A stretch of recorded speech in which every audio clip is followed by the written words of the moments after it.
So guys सबैलाई नमस्ते। हामीले बनाउँदै गरेको यो पार्टिसन चाहिँ आजको दिन पूर्ण रूपमा कम्प्लिट भइसकेको छ।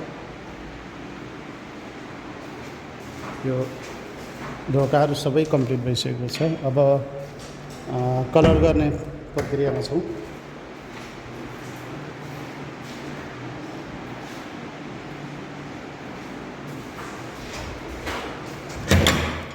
मैले यहाँभन्दा अगाडिको भिडियोमा पनि भनेको थिएँ, मोटाइ भनेको 3 इन्चको छ, मजबुत छ। यसको स्ट्रक्चर चाहिँ वाटरप्रुफ प्लाईबाट बनाइएको छ, अति मजबुत छ।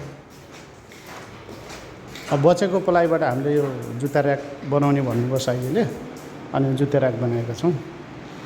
तपाईँलाई पनि यस्तै किसिमको पार्टिसनहरू गर्न छ भने स्क्रिनमा दिएको नम्बरमा सम्पर्क गर्न सक्नुहुन्छ। हस्त, धन्यवाद।